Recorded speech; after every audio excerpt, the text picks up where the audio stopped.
के गर्व का प्रतीक बन रहा है। छोटी लड़ाई नहीं है, यह सभ्यता की लड़ाई थी, ये 1000 वर्ष के सनातन की लड़ाई थी और उसकी स्थापना हो रही है, बड़ी बात है।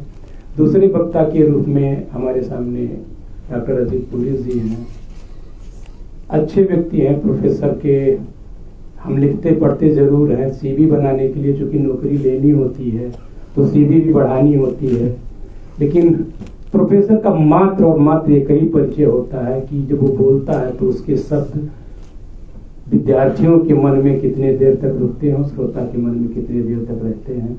तो मैं कोई और परिचय नहीं देना चाहता हूँ सर, समय आप भी समझते हैं। बहुत बहुत धन्यवाद श्री पूजन जी। इस सभा में उपस्थित प्रोफेसर प्रीति शर्मा जी, जिनका अभी हमने व्याख्यान सुना, श्री पूजन जी, जगत जी हैं मेरे बगल में बैठे हुए, आप प्रांत का काम देख रहे हैं, समरसता का, और दर्शक दीर्घा में मेरे बहुत से परिचित हैं, देवेंद्र जी बैठे हुए हैं सामने, जो है सक्षम का कार्य देख रहे हैं इस समय, मुकेश बैरवा जी हैं, देवराज जी हैं, बहुत सारे विद्यार्थी हैं जो दिल्ली विश्वविद्यालय से आए हैं, कुमार शिव मंगल हैं। महा उत्सव का शुभारंभ हो रहा है 22 जनवरी को, पौष शुक्ल द्वादशी को। रामनवमी तो चिर अमर तिथि है ही, लेकिन आने वाले समय में पौष शुक्ल द्वादशी भी चिर अमर होने जा रही है। भारतवर्ष का लाखों वर्षों का इतिहास पृथ्वी की अतल गहराइयों से टकरा करके सामने आ रहा है। बहुत बड़ा क्षण है ये। राम हमारे परम देवता हैं। नर रूप में विष्णु ने जो लीलाएं की हैं पृथ्वी पर, और राम के चरित्र में हमें दिखता है उनके अवतार में, इसलिए हमारे वो राजा राम हैं। राम राज्य कोई कल्पना नहीं है, कोई माइथोलॉजी नहीं है, जैसे कि हमारे विश्वविद्यालय के अकादमिक जगत में फैला दिया गया है। यह इतिहास का, इस सृष्टि का परम सत्य है कि राम जैसे राजा हो चुके हैं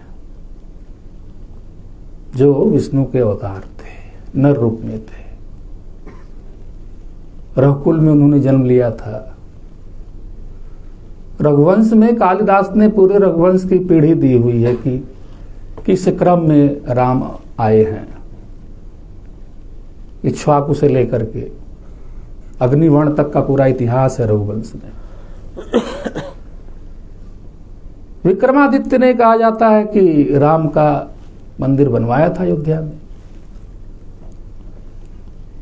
और उस राम के मंदिर को 1528 में मीर बांकी ने ध्वस्त कर दिया था। उसी के अवशेष से एक ढांचा जो है उसने खड़ा कर दिया था, जो 6 दिसंबर 1992 को हिंदुओं के सामर्थ्य से उसको हमने धूल धूसरित कर दिया था। लंबा मुकदमा चला, अभी मैडम बता रही थी, और उस मुकदमे के पहले भी सशस्त्र युद्ध होते रहते थे। मुकदमे में हम विजयी हुए 2010 में, और उसके बाद वह संकल्प आकार ले रहा है। विक्रमादित्य ने किस तरह से राम मंदिर बनाया होगा वो तो हम नहीं जानते, क्योंकि महाराज विक्रमादित्य को ही हमारे इतिहासकारों ने खारिज कर दिया है। विश्वविद्यालयों के इतिहासकारों को कितना प्रायश्चित करना होगा आगे चल करके, ये मैं सोच नहीं पा रहा हूं कि जो उन्होंने पाप किया है पिछले 75 सालों में। राम को तो मैथोलॉजी उन्होंने घोषित कर ही दिया, एफिडेविट दिया तत्कालीन सरकार ने। सोनिया गांधी जिसकी एडवाइजरी प्रमुख थी, 12 लोगों की एडवाइजरी कमेटी बना करके शासन कर रही थी। सुवर्णा देवी जिसका नाम बीच बीच में सुनने को आ रहा है कि कुछ लोगों ने कहा इसका नाम सुवर्णा देवी रख दो जो है। और विक्रमादित्य को जो केवल 57 ईस्वी से 57 साल पहले, यानी कि 2080 साल पहले जो हुए, जिनके नाम से उज्जैनी नगरी अभी है, कालिदास उनके नवरत्नों में से थे, उस सम्राट को इतिहास के पन्नों से बाहर कर दिया। तो अकादमिक जगत कह करके जो ढोल पीटा जा रहा भारतवर्ष में, वो कौन सा अकादमिक जगत है? किस दुनिया में रहता है? क्या बातें करता है अपने विद्यार्थियों से? क्या पढ़ाता है उनको? जो अपने इतिहास को विस्मृत करने का पाठ सिखाता है। विक्रमादित्य को, राम को, राजेंद्र चोल को, अन्य पीढ़ियां कहां जाएंगी? स्मृति के गर्त में डूब जाएंगे। राम लला का प्राकट्य जो हो रहा है वह इस विस्मृति के गर्त से देश को बाहर निकाल के ले आएगा, ऐसी हम आशा कर सकते हैं। राम किसके प्रतीक है? राम धर्म के प्रतीक है। दो ही लड़ाई है, कोई विचारधारा लड़ाई नहीं है। ये तो कम्युनिस्टों का षड्यंत्र है, आइडियोलॉजी कह करके दूसरे को मान्यता दो, राक्षसों को भी मान्यता दो। हमारे यहां दो ही चिंतन है, एक धर्म का जिसमें सबको स्थान होना चाहिए, सबको स्पेस मिलना चाहिए, वही समरसता आज के समय में हमको बताई जा रही समरसता की बातें जो है। अरे भाई, साधारण सा धोबी ने प्रश्न खड़ा किया राजा के सामने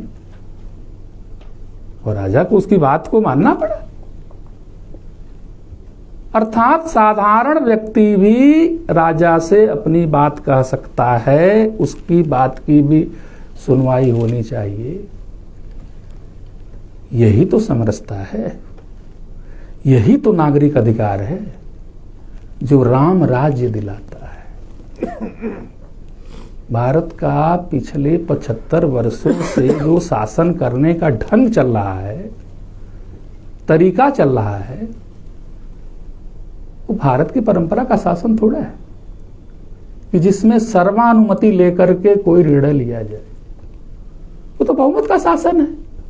आज भाजपा कर रही है, कल कांग्रेस करेगी, परसों कोई और करेगा, और बहुमत से अपने निर्णय को थोप देगा। वो कहेगा कि लोकतांत्रिक है। जबकि राम राज्य क्या है, राम का आदर्श क्या है? हर उस व्यक्ति की बात सुनी जाए जिसमें अगर धर्म का कोई अंश है, उसकी आपत्ति अगर योग्य है, तो उसकी आपत्ति का निराकरण भी जो है राज्य प्रशासन करे। यह राम का आदर्श है। समरसता का मतलब जो इस तरह से पश्चिम से आकर के बताया जा रहा है, यूरोप से, सबको भौतिक अधिकार दे दो, सबको रोटी कपड़ा मकान दे दो, किसी को कोई कमी न हो। वास्तव में तो भौतिक रूप से जो है चीजें करने का प्रयास जो है शासन करता है।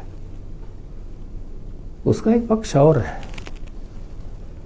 वह है आंतरिक रूप से। हिंदू चेतना ने यह माना है कि ईश्वर का जो अंश है वो सभी प्राणियों में विद्यमान है। तुलसीदास ने तो स्पष्ट लिखा है, रामचरितमानस में लिखा है, ईश्वर अंश जीव अविनाशी।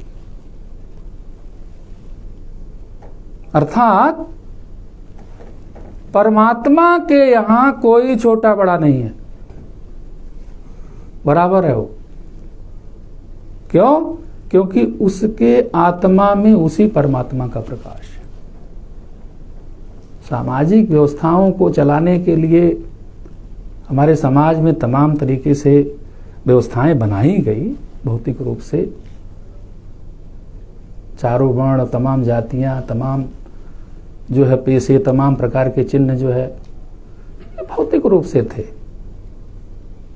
इसमें अपर कास्ट लोअर कास्ट वाली बात नहीं थी। ये तो उधर से यूरोप से आकर के बात यहाँ फैला दी गई, एक अपर कास्ट एक लोअर कास्ट, और उसी का अनुवाद कर दिया गया ऊंची जात और नीची जाति।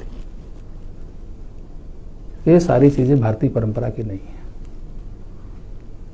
और रही बात अछूत वाली बात, तो ये तो बहुत बाद की 20वीं शताब्दी में जो है 1918 के आसपास जो स्पेनिश फ्लू आया और उसका एक मतलब व्यापक दायरा हो गया भारतवर्ष में।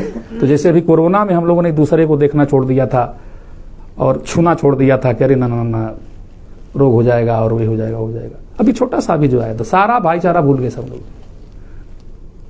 अब मोदी जी का शासन था, जल्दी से भारत निजात पा गया, वो अलग बात है। लेकिन जब अंग्रेजों का शासन था और स्पेनिश फ्लू आया तो सरकार तो चाहती नहीं थी कोई बचे, क्योंकि भारतवर्ष में अगर शक्तिशाली लोग होंगे तो अंग्रेजों के शासन को उखाड़ फेंकेंगे। तो चाहते ही थे कि रोग फैले, प्लेग फैले, हैजा फैले, फ्लू फैले और लोग मरे। तो उस नाते समाज में जो हाइजीन की एक परंपरा पड़ी, अपनी दूरी बनाने की जो चीजें आ गई, वो धीरे धीरे मतलब बढ़ती चली गई और उसी में छूत अछूत वाली बातें खूब आ गई। क्योंकि मैं तो हिंदी पढ़ाता हूं, मैंने कभी किसी टेक्स्ट में नहीं देखा भक्ति काल के साहित्य में कि कबीर ने या रैदास ने या दादू ने या सेना ने या धन्ना ने ऐसा कुछ लिखा है कि हमें मंदिर नहीं जाने दिया गया, जो हमें रोक दिया मंदिर में जाने से। नहीं लिखा किसी ने। ये सारा वो 18वीं और 19वीं शताब्दी का डिस्कोर्स है, मंदिर में जाने का और रोकने का जो है। 1806 में अंग्रेजों के ईस्ट इंडिया कंपनी का उसमें सारा मामला था। एक टेम्पल एक्ट बनाया उन्होंने, इंडियन टेम्पल एक्ट जो है, मंदिर में प्रवेश करने के लिए एक व्यवस्था बनाई उन्होंने। और उसमें उन्होंने दर रखी जो है 10 रुपए से लेके 2 रुपए तक, और जिनके पास पैसे नहीं है उनको मंदिर में प्रवेश नहीं मिलेगा। और धीरे धीरे उसके बाद उन्होंने दक्षिण भारत के जो मंदिर बचे हुए थे उनका अधिग्रहण किया और उसके बाद अपनी व्यवस्था थोप दी उसके ऊपर। क्योंकि मंदिर में अगर व्यक्ति का कुल, वंश और जाति देख करके प्रवेश कराने की बात होती तो हमारे साहित्य में पक्का होता है, कबीर में होता है या तुलसी में होता है, सूर में होता है, रैदास में होता है। क्योंकि रैदास वगैरह तो बहुत साधारण कुल में उत्पन्न हुए थे, काशी में रहते थे, मोची काम करते थे। कभी उन्होंने प्रतिरोध नहीं किया इस तरह से कि अरे हमको जाने नहीं दिया, हम गए थे भगा दिया। तो इस तरह से जो 19वीं और 20वीं शताब्दी में जो अंग्रेजों के आगमन की बाद से जो डिस्कोर्स क्रिएट किया गया, बनाया गया, और उसका आधार जो है हिंदू शास्त्रों को थोपा गया कि हिंदू शास्त्र जो है कहीं से गड़बड़ है और उसके नाते समाज पीछे चला गया है, तो मैं समझता हूं कि बहुत बड़ा ये अपने आप में षड्यंत्र है, एक मिथ्याचार है। क्योंकि अगर ऐसा होता तो जो अभी सिपन जी कह रहे थे कार्यक्रम की शुरुआत में, हमारे अंदर बहुत सारे दोष अगर होते तो हम सरवाइव नहीं करते। जैसे यूनान, मिस्र, रोम सब मिट गए जहां से, तो इसे हिंदू भी मिट गए होते।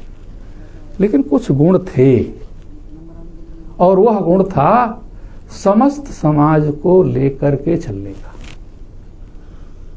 जो हमारे महान जो देवता है, हमारे जो धर्मशास्त्र है, हमारे जो पूर्वज है, उनसे हमें मिलता रहा है।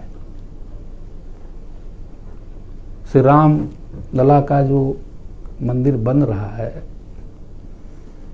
यह हमारे उन आदर्शों को, हमारे उन चिंतन केंद्रों को भारत में ले आए। भारत की जो राज व्यवस्था है वह श्री रामचंद्र जी के जो आदर्श हैं उसको अपने अंदर ले आए। क्योंकि देखो भाई, भारत का जो संविधान है ये 1935 के समय में अंग्रेजों द्वारा जो द्विसदनात्मक व्यवस्था बनी थी उसी को मतलब प्रतिलिपि करके कुछ आगे पीछे करके 1946 में कैबिनेट मिशन ने हमारे ऊपर ला दिया। मैं आपसे प्रश्न करता हूं, आपको आह्वान करता हूं कि आप अपने मन में सोचें इस बात को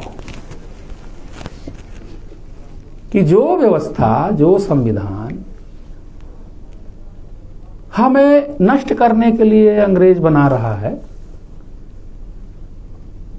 क्या वो हमारा आदर्श हो सकता है? क्या उससे हमारे देश में समरसता, भाईचारा बन सकता है? क्या हम एक देश में रहते हुए ऐसा दो वर्ग बना दें जिसमें एक वर्ग जो है अपने ही देश के दूसरे समूह को शोषक और अत्याचारी और दुष्ट मान करके उसको अपने में सहन करे और माने कि ठीक है रह रहा लेकिन अच्छा नहीं है? क्या ऐसे समरसता रहेगी? नहीं रहेगी। हमें तो उस भाव भूमि पर पहुंचना ही होगा कि हम सब एक,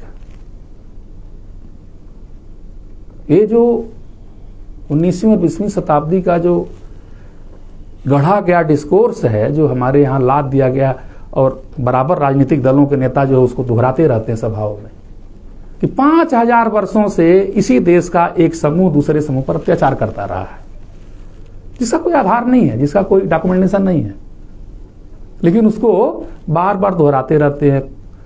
और उसमें कोई मूल निवासी का, कोई यूरेशिया भेजने वाला भी बीच बीच में फूट आता रहता है।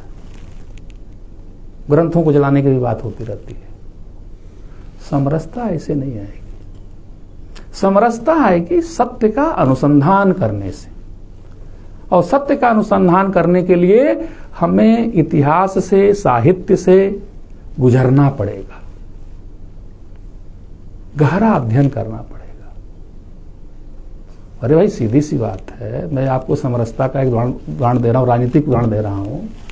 2007 में मायावती जी आई थी उत्तर प्रदेश में। कैसी आई? वो हिंदू समाज के समरसता का ही प्रमाण था कि सारे लोग जब मिले उनका शासन आ गया, नहीं तो नहीं आ रहा था। क्योंकि खंड खंड में बांट करके समाज में किसी को विकसित कर देना, किसी को अविकसित छोड़ देना, किसी का उद्धार कर देना, किसी का सुधार कर देना, यह राम का आदर्श नहीं है। दैहिक दैविक भौतिक तापा, राम राज काहू नहीं व्यापा। राम राज का आदर्श यही है, किसी को किसी प्रकार का कष्ट न हो। और बड़ी गौरव की बात है कि अभी आज का जो शासन है मोदी जी का, जो अभी 10 साल पूरा करने जा रहा है, किसी के गुणों की प्रशंसा करो तो आपको लोग कहेंगे अरे आप तो उनके समर्थक। अरे ऐसा नहीं होता है। अगर कोई अच्छा काम कर रहा है तो उसके गुणों की प्रशंसा करना समाज के लोगों का दायित्व है। आप उसकी कमियों की समीक्षा भी करो, क्या दिक्कत है? साहस है तो करो। और अगर अच्छा काम कर रहा है तो उसकी अच्छी बात भी बताओ, क्योंकि निश्चय ही हम एक समाज में रहते हैं और उस समाज में अपनी एक व्यवस्था चलती है, उसमें गुण और दोष दोनों निवास करते हैं। गुणों की प्रशंसा करनी चाहिए। आज देखिए उन्होंने इस तरह का काम किया है, राम जी का उन्होंने आदर्श लेकर के नीचे की इकाई से लेकर के ऊपर तक का जो एक ऐसा तंत्र खड़ा किया है जिसमें अधिक से अधिक लोगों को संतुष्टि मिल रही है। धर्म के प्रति द्रोह रखने वालों का एक वर्ग जो है बारंबार भारत को अशांत करने का प्रयास कर रहा है, फिर भी भारत शांत है। भारत के अगल बगल में आप दृष्टि डाल के देखो, युद्ध के मुहाने पर दुनिया खड़ी है। ईरान और पाकिस्तान लड़ने मरने पर उतारू हो गए। अभी 3-4 दिन पहले जो है चीन और ताइवान लड़ने मरने पर उतारू है।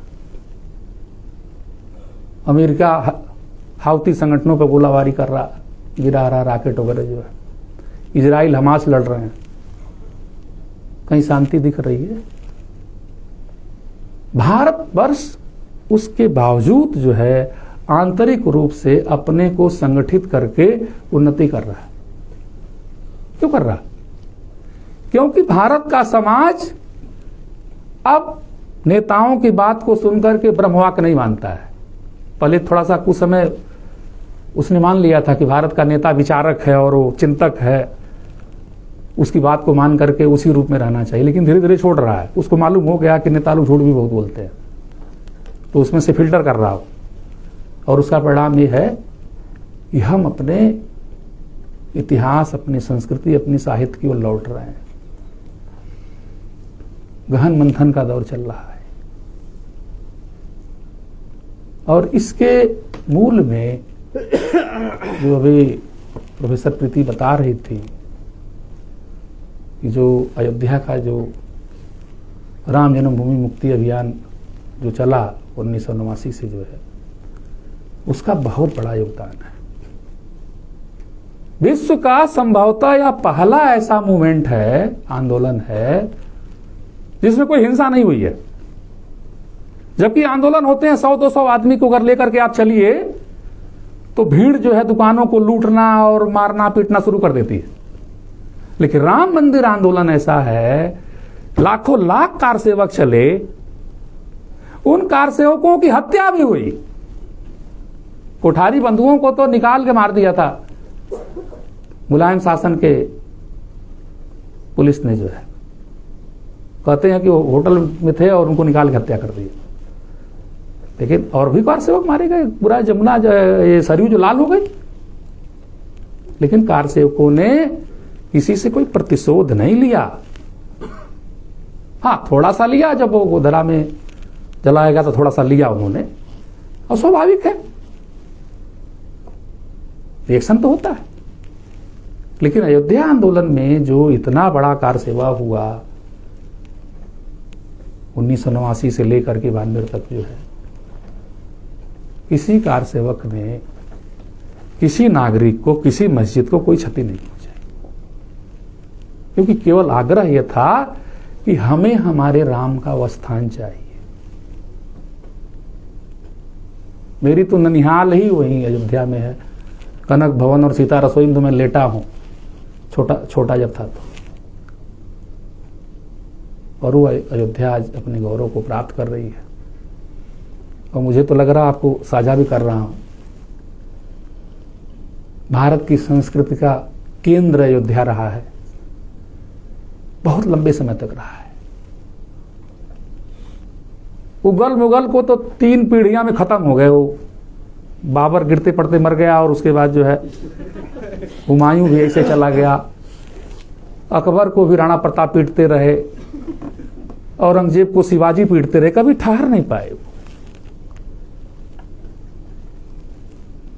और राम का कुल का इतिहास 65वें राजा है अपने क्रम में। वो आप रघुवंश को देखोगे तो इक्ष्वाकु से लेके राम तक लंबा एक, और राम के पुत्रों ने भी जो लव और कुछ ने अग्निवर्ण तक का इतिहास हो रहा है। वह अयोध्या अपने गौरव को पुनः प्राप्त करने जा रही है। और जैसे 1911 में कलकत्ता से दिल्ली राजधानी आ गई ना, संभव है कि दिल्ली से खिसक के अयोध्या राजधानी हो जाए भारतवर्ष की। क्योंकि जिस तरह से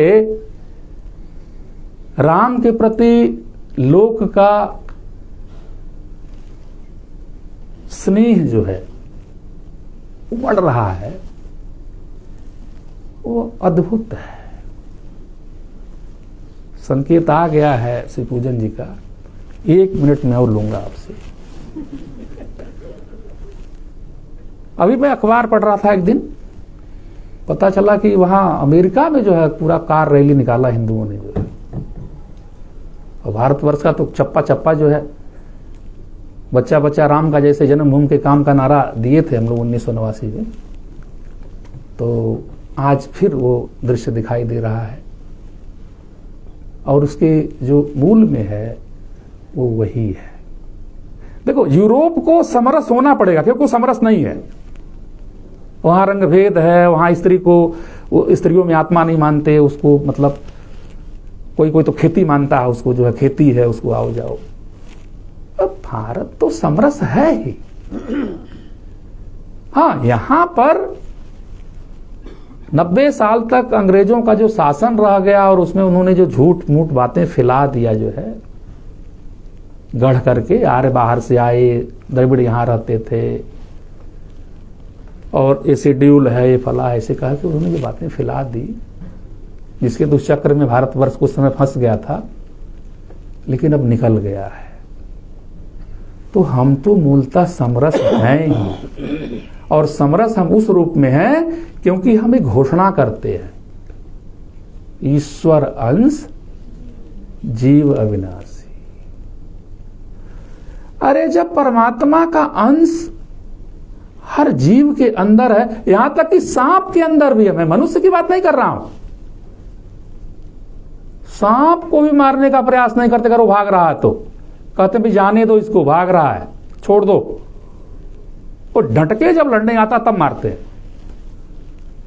तो मनुष्य में जो है किसी प्रकार का कोई भेदभाव, कोई ऊंचा कोई नीचा हो, ये तो हमारी मूल चेतना में है ही नहीं। अगर ऐसा होता तो मीराबाई रैदास को गुरु क्यों बनाती? आप जाओ राजस्थान में, उनका मंदिर बना हुआ है रैदास जी का। तो हमारे यहां तो गुणों की पूजा है। किसकी पूजा है? गुणों की पूजा। जिसके पास गुण है, अरे मोदी जी तो बहुत ही ऐसी जात में जन्म लिए जिसका मुंह देखना पाप मानते हैं सुबह सुबह लोग, लेकिन उनके अंदर इतना गुण है, इतनी तपस्या है कि आज देख लो पूरे विश्व नेता है। और बहुत दिन तक लोग जानते ही नहीं थे कि मोदी जी की जाति क्या है। ये तो विपक्षियों ने फैला फैला करके जो है उसको दुष्प्रचार करने का, नहीं तो किसी ने पूछा ही नहीं। हम पूछते ही नहीं, हम तो ये जानते हैं कोई व्यक्ति काम कर रहा है, उसके अंदर क्षमता है, भाई उसका साथ दो। तो इस तरह से इस राम का जो मंदिर बन रहा है अयोध्या में, वो भारत के बौद्धिक जगत में, क्योंकि भौतिक जगत में कोई दिक्कत नहीं है, ये ठीक ठाक है, बौद्धिक जगत में जो मलानता की स्थिति है, मलिनता जो छाई हुई है, उसको दूर करे। भारत का शासन, भारत के पहचान को और आगे ले आए। हमारे जो शासन व्यवस्था में जो कमियां अभी भी हैं, जिसको मोदी जी कहते हैं कि हम दूर करेंगे धीरे धीरे, वो जल्दी जल्दी दूर हो, भारत का गौरव पुनः प्रकट हो। इन्हीं सब शुभकामनाओं के साथ मैं अपनी वाणी को विराम देता हूं। आपने हमको सुना, बहुत बहुत धन्यवाद।